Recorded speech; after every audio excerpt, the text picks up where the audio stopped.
अब इतना तो हम आपको अपना अनुभव के आधार पर बता सकते हैं। 1981 से लेकर 2006 तक कितना समय हुआ? कितने वर्ष का समय है? 25 वर्ष का समय। इस 25 वर्ष के समय में एक बार भी हमने क्रोध करते हुए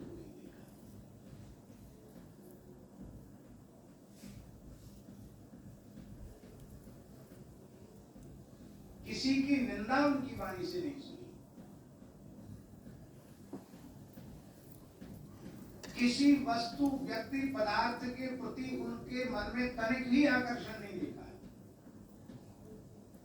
अपने संपूर्ण जीवन में 1 रुपए का संग्रह नहीं किया, 1 इंच भूमि नहीं खरीदी, किसी पद प्रतिष्ठा को स्वीकार नहीं किया, अभ्यागत साधु की तरह अपना सारा जीवन व्यतीत कर दिया। दास कबीर जतन ते ओड़ी, ज्यों की त्यों धर दीनी छतरिया। इसलिए हम तो आग्रह करते हैं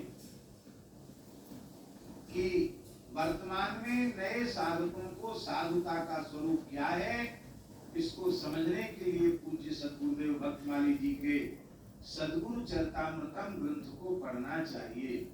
गद्य में संतों ने कृपा करके हमसे लिखवा लिया और उसका संस्कृत अनुवाद पूज्य पंडित बटोही झा जी ने किया है। सद्गुरु चरितामृतम सानुवादम झा जी बैठे हैं सामने, झा जी ने किया है, अद्भुत किया है, अविकल अनुवाद किया है। तो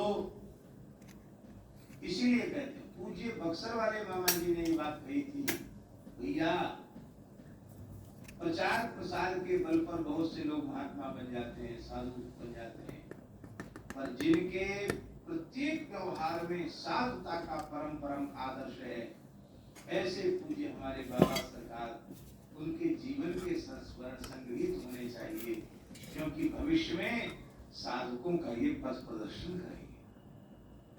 और उन्होंने प्रेरित करके लिखवाया। पूज्य बाबा नवीनेश्वर जी ने बहुत सहयोग दिया। मामा जी के सहसा अंतर्धान होने के बाद एक बार तो हमारा विचार बंद हो गया कि अब नहीं कुछ लिखना है। तो पूज्य रमन रीति वाले महाराज जी ने प्रेरित किया कि नहीं, प्रेरित ही नहीं किया, दूसरे दिन प्रेस वाले को भेज दिया। बोले पूरे स्मृति ग्रंथ के प्रकाशन का खर्च रमन बिहारी सरकार वहन करेंगे और ये काम करना ही है। तो सारा आर्थिक भार उन्होंने वहन किया और बहुत सुंदर, इतना मोटा स्मृति ग्रंथ है पूज्य महाराज जी का, जिसमें उनका व्यक्तित्व, उनका कृतित्व सब कुछ सार रूप में संग्रहित किया गया।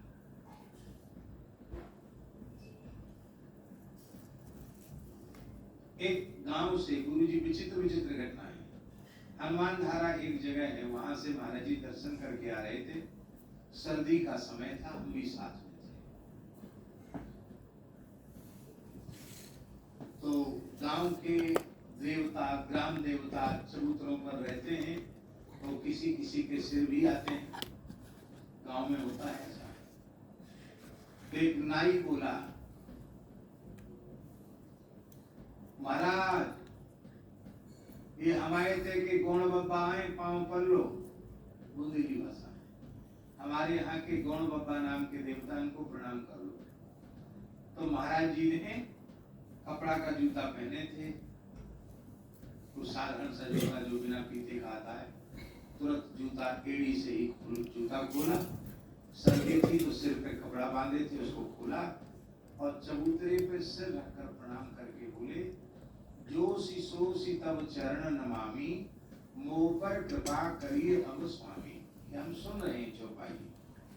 जो शिशोषि तब चरण नमामि, मोह पर कृपा करिए अब स्वामी। और ऐसा कहकर भावुक हो गए।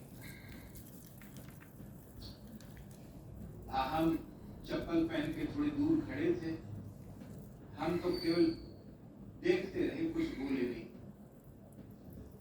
जब निवास पर पहुंचे तो महाराज जी बोले, पंडित जी सायं संध्या करो, स्नान संध्या करो। तो हम संध्योपासन करने बैठ गए। बिल्कुल प्रमाद सहन नहीं करते थे। प्रातः संध्या करो, सायं संध्या करो, निर्देश नहीं करते। संध्या किया, जब किया संध्योपासन के बाद उन्हें प्रणाम किया। प्रणाम करके महाराज जी से पूछा, महाराज जी कुछ पूछना चाहते हैं? पूछो। कहा ये तो किसी के सिर आते हैं तो एक प्रकार से भूत प्रेत ही हुए ना, जिनको लोग ग्राम देवता कहते हैं। और गौण तो एक क्षत्रियों से थोड़ी नीची जाति क्षत्रियों में होती है, वो होते हैं। तो आबंदे का वंदन करना। महाराज जी हंसने लगे। बोले अच्छा है तुमने नहीं किया, तुम ब्राह्मण हो, पंडित हो, हमने कर लिया। क्यों? बोले जड़ चेतन जग जीव जत सकल राममय जान, बंदौ तिनके पद कमल सदा जोर जुगपान, श्री राम मैं सब जग जानी, करूं प्रणाम जोर जुगपानी। यह बात केवल दूसरों को समझाने के लिए है कि स्वयं मानने के लिए है? दूसरी बात उन्होंने कही कि तुम्हें श्लोक भूल गया। एकादश में भगवान कह रहे हैं भागवत के 11वें स्कंद में, विसृज्य स्मय मानान स्वान व्रीडान च लौकिकीम, प्रणमे दंडवत भूमौ आस्व चांडाल गोखरम। प्रणमे विधिलिंग का प्रयोग है। प्रणाम करे किसको? आस्व चांडाल गोखरम। अपने स्वार्थ की पूर्ति के लिए अपूज्य का बंधन नहीं करना चाहिए, पर भगवत भाव से किसी को भी प्रणाम किया जा सकता है। अब फिर ये किसी न किसी का हित ही करते हैं।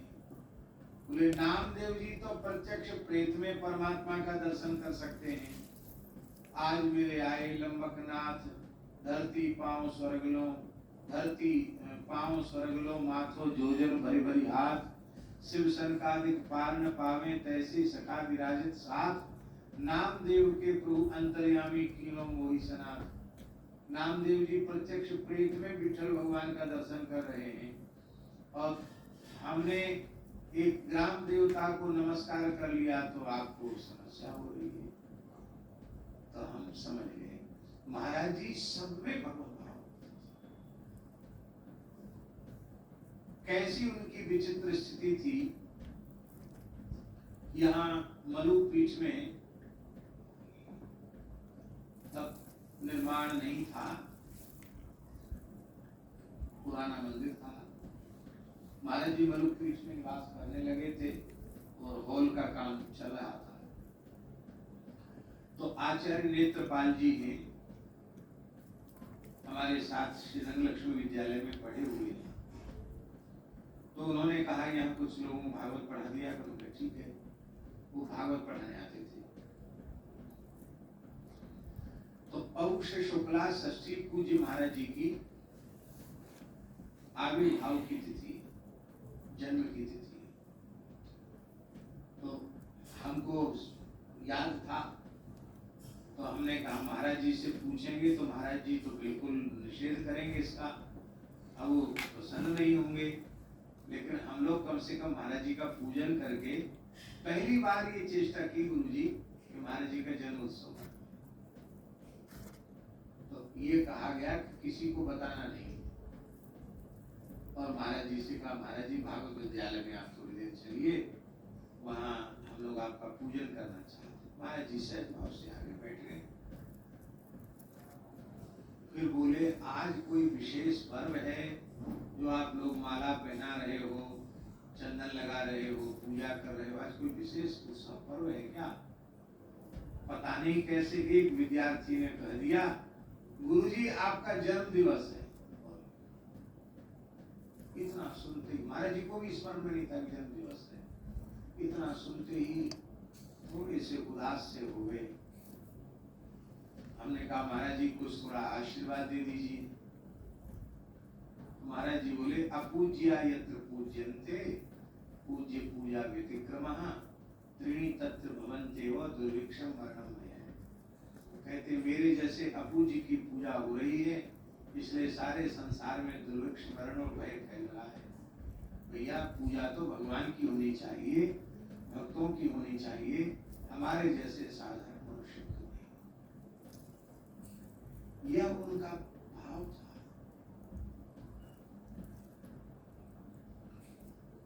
गुजरात के एक गांव में एक प्रेमी के यहाँ गए, तो उसने पूजन की थाली में क्या किया, ब्रह्मचारी जी, वो माता जी नहा धो के आई थी, उसने पहले रोली अपने लगा ली, थोड़ा अक्षत भी लगा लिया, फिर महाराज को लगाने लगी। अरे मैंने कहा क्या कर रही हो, पहले अपने लगा लिया फिर महाराज को लगा रही हो। महाराज जी बोले टोको मत, चुप हो। वहां पूजा हो गई, दूसरे यहाँ पधरावनी थी, वहां गए, उन्होंने एक और नया नाटक किया। पहले पैर पर चंदन लगा दिए, चरण धोया, फिर वही चंदन से पे लगाया, और महाराज जी प्रस्तर प्रतिमा की तरह शांत निर्विकार भाव से बैठे। मैंने फिर रोका, अरे भाई पैर में लगा हुआ मस्तक पर नहीं लगाना चाहिए। तो महाराज जी बोले, पंडित जी आपका टोकने का बहुत खराब अभ्यास है, आप शांत रहिए। अब पहुंचे गुरुजी निवास पर, तो निवास पर पहुंच करके हमने पूछा कि महाराज जी क्या टोकना अनुचित था? बोले तुम्हें पता नहीं है, देवो भूत्वा देवम यजेत, बिना तिलक की आई थी, चंदन अक्षत लगा के खुद देवी बन गई, तब उसने पूजा किया। इसका तो हंसकर ये समाधान किया। दूसरा समाधान ये किया, तुम्हें यह पता नहीं है कि वस्तुतः यह शरीर नाशवान मलमूत्र का भांड है, इसमें पूजा के योग्य, आदर के योग्य कुछ भी नहीं है। ब्राह्मण मानकर पूजा हो रही है, संत मानकर पूजा हो रही है, तो यह पूजा व्यक्ति की न होकर भगवान की पूजा हो रही है। तो भगवान की पूजा का संबंध आपने व्यक्ति से जोड़ दिया। और एक ऐसी विचित्र बात कही गुरुजी, जो कहीं सुनने के लिए नहीं मिलती। महाराज जी ने कहा कि मैं तो उस समय दर्शन कर रहा था कि देवराज इंद्र ने भगवान नारायण की पूजा की और उनका निर्माल्य प्रसाद परम भागवत शिव जी को अर्पित किया। समझ में आई बात? हाथ के अधिष्ठात्र देवता इंद्र हैं, तो हाथ से पैर की पूजा की, पैर के अधिष्ठात्र देवता विष्णु हैं, तो इंद्र ने विष्णु पूजन किया, और वह जो प्रसाद चंदन था वो मस्तक के अधिष्ठात्र देवता रुद्र हैं, रुद्र को अर्पित किया, वो परम भागवत है। तो कहते हम तो उसमें सोच रहे थे कि इंद्र भगवान का पूजन कर रहे हैं और भगवत निर्माल्य परम वैष्णव शिव जी को दे रहे हैं, और तुम पता नहीं क्या क्या देख रहे थे।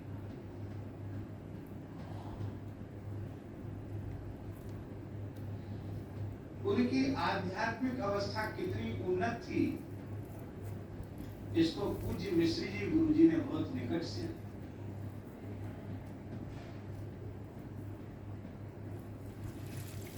हम लोग सौभाग्यशाली हैं, ऐसे दिव्य महापुरुष का हम लोगों ने प्रत्यक्ष दर्शन किया। जिन्होंने दर्शन नहीं किया, केवल सुन रहे हैं, वे भी भाग्यशाली हैं।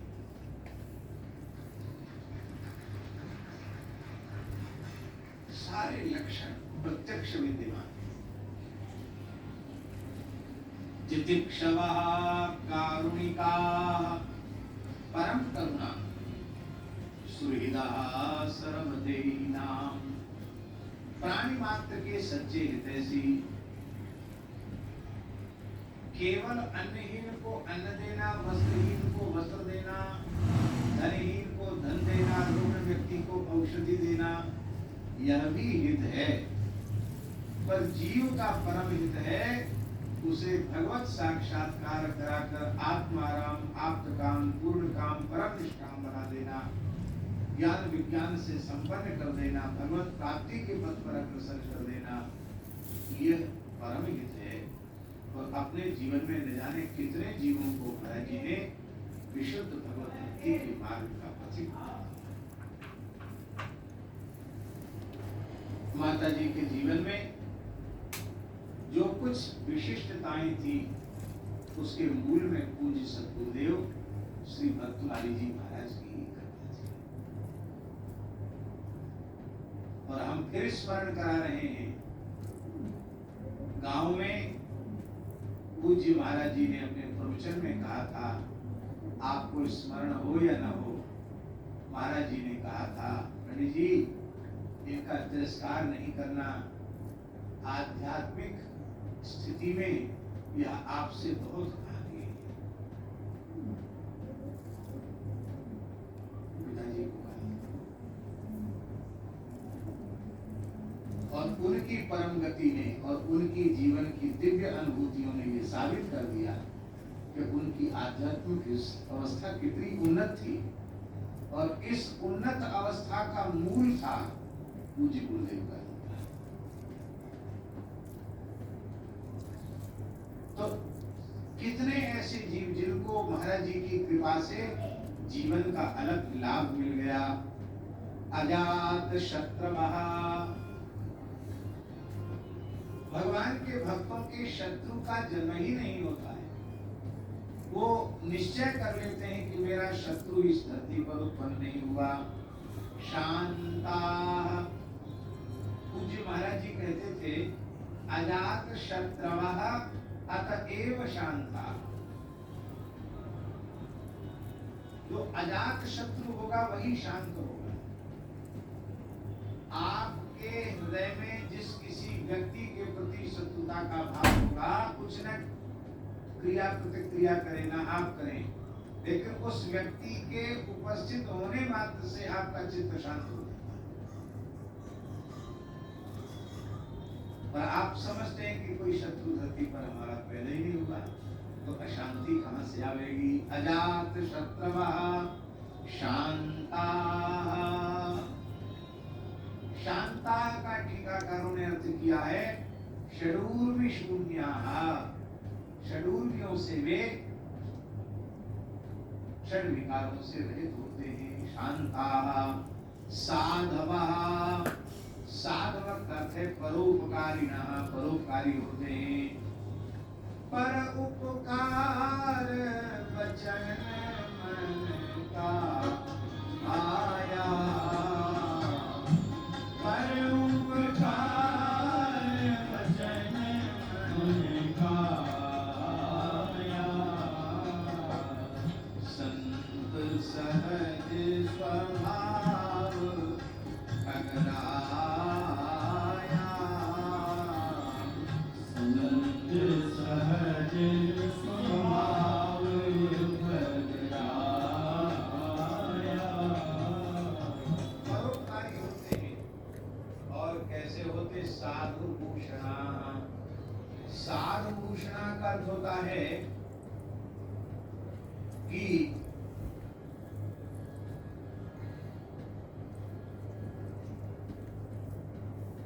साधुता, इसके दो भाव हैं।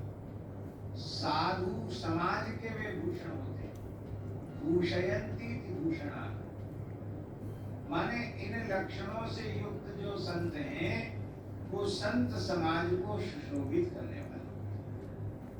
और परम पूज्य पंडित श्री कन्हैयालाल जी शास्त्री जी, परम पूज्य श्री गिरिराज जी गुरु जी के पिताजी, बड़े गुरु जी, जिन्होंने श्री माधव सेवा नाम की श्री भागवत की संस्कृत टीका लिखी, वो कहते थे साधु भूषणा का अर्थ वो कहते थे कि इस प्रकार के लक्षणों से भी युक्त हो और वैष्णव चिन्हों से भी अलंकृत हो तो वे साधु हैं। साधु भूषयन्ति साधु भूषणा, साधुओं को भी सुशोभित करते हैं। बुध पुण्य शंख चक्र के चिन्ह, तुलसी माला आदि हैं।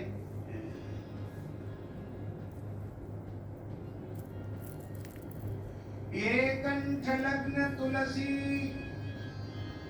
नलिनाक्ष माला, ये बाहुमूल परिचिन्नित शंख चक्रा, ये वै ललाट पटले लसदूत पुण्ड्रास्ते वैष्णवा भुवनमासु पवित्रयन्ति। और वे होते कैसे हैं, उनका क्रियाकलाप कैसा होता है, उनका साधन कैसा होता है। मयि अनन्येन भावेन भक्तिं कुर्वन्ति ये दृढ़ाम्, वे मेरी अनन्य भाव से दृढ़ भक्ति करते हैं।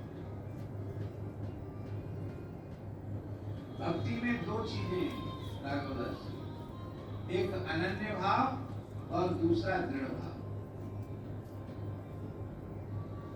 इन दोनों भावों के रहे बिना भक्ति बनेगी। अनन्य भाव होगा तब भक्ति अव्यभिचारिणी होगी, और दृढ़ भाव होगा तभी भक्ति परिपक्व होगी, नहीं तो निष्ठा बदल जाएगी बार बार।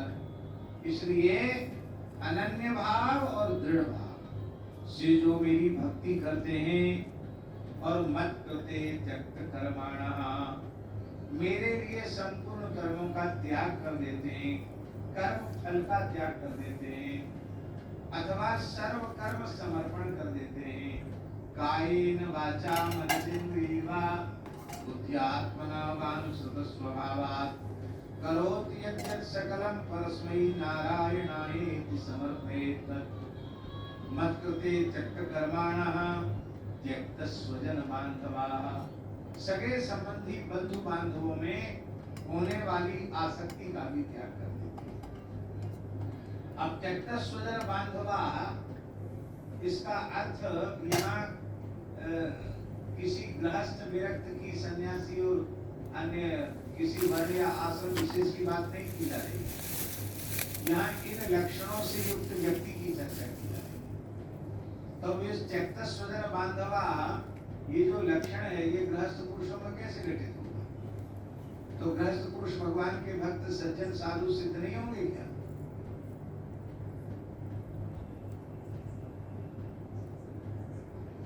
एक से एक महात्मा है।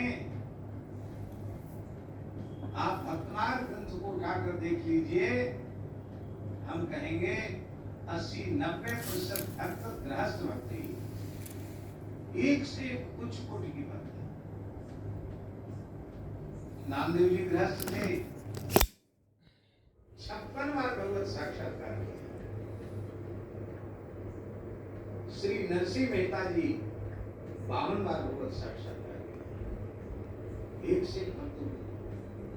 और राम जी विभीषण से क्या कह रहे हैं? तुम सारी के संत प्रिय मोरे, धर्म देर नहीं आनने होगे। तुम्हारे जैसे संत मुझे प्रिय, तुम्हारे जैसे संतों के लिए ही हम आते हैं।